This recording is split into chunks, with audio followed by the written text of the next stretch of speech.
Hello friends, আসসালামু আলাইকুম। কেমন আছেন সবাই? আশা করছি সবাই খুব ভালো আছেন। আল্লাহর ইচ্ছে আমরাও ভালো আছি। আজকে আমি আপনাদের মাঝে আবার একটি ভিডিও নিয়ে হাজির হয়েছি। ভিডিওটি স্কিপ না করে প্রথম থেকে শেষ পর্যন্ত দেখবেন, আশা করি ভালো লাগবে। তো প্রথমে আমি এখানে গাজরের হালুয়া বানাবো, তার জন্য প্যানের মধ্যে দিয়ে দিলাম বাটার পরিমাণ মতো। এবার এখানে গ্রেট করা গাজর দিয়ে দিলাম, পরিমাণ মতো চিনি অ্যাড করে দিলাম। চিনিটা একটু ভালোভাবে মিক্স করে নিলাম। এবার এর মধ্যে আমি দুধ অ্যাড করব পরিমাণ মতো। দুধটা অ্যাড করার পরে একটু নাড়াচাড়া করে নেব। দিয়ে দিলাম দুটি এলাচ মুখ ফাটিয়ে। এবারে দিয়ে দিলাম কাজু, কিশমিশ আর পাস্তা। এবার এগুলো একটু ভালোভাবে মিক্স করে নেব, নিয়ে 2 মিনিট মতো ফুটিয়ে নেব জাস্ট।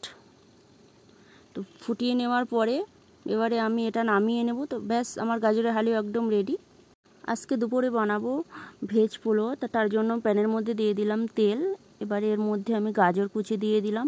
যেহেতু গাজরটা একটু শক্ত, ওই জন্য আগে থেকে দিয়ে দিলাম। গাজরটা 2 মিনিট মতো ফ্রাই করে নেব। তার মধ্যে দিয়ে দেব ক্যাপসিকাম কুচি। ক্যাপসিকামটা একটু ফ্রাই করব, তার মধ্যে দিয়ে দেব। তো এরকম ভেজ পোলাও কে কে খেতে ভালোবাসেন অবশ্যই কমেন্ট করে জানাবেন। আমাদের বাড়িতে তো ভেজ পোলাও সবাই খুবই ভালোবাসে, খুবই মজা করে খায়। তো এবার এর মধ্যে দিয়ে দিলাম বিনস আর মটর, একটু সিদ্ধ করে নিলাম। যেহেতু এগুলো একটু শক্ত, ওই জন্য একটু সিদ্ধ করে নিলাম। নেওয়ার পরে এটা খুব ভালোভাবে ভাজা করে নিচ্ছি, যাতে কাঁচা কাঁচা গন্ধ না থাকে। এবার এর মধ্যে একটু লবণ অ্যাড করে দিলাম পরিমাণ মতো। লবণটা একদম বুঝে সুঝে দিতে হবে, যাতে বেশি না হয়ে যায়। দিয়ে দিলাম 4টি কাঁচা লঙ্কা, এইভাবে গোটা গোটা দিয়ে দিলাম, যাতে টেস্টটা আরও বেশি বেড়ে যায়। প্যানটা আমি চেঞ্জ করে নিলাম, যেহেতু ওটা একটু ছোট। ওর মধ্যে রাইস দেওয়ার পরে নাড়াচাড়া যাবে না। এবার এর মধ্যে আমি ভাত অ্যাড করে দিলাম, দিয়ে খুব ভালোভাবে এটা ভাজা ভাজা করে নিতে হবে। যত নাড়াচাড়া করব ততই ভালো লাগবে খেতে। আর এর মধ্যে আমি আর কোনো কিছু দেব না, জাস্ট এইভাবে বানিয়ে নিলাম। আর মাংসটা কষা কষা থাকবে, খেতে খুবই ভালো লাগবে।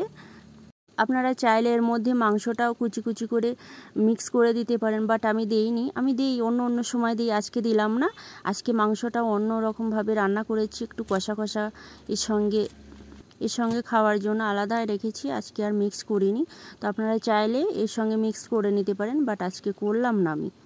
তো এটা এবারে খুব ভালোভাবে নাড়াচাড়া করে নেব, খুব সুন্দরভাবে মিক্স করতে হবে এটার মধ্যে আমি আর কোনো কিছু অ্যাড করব না, জাস্ট ভেজিটেবল দিলাম।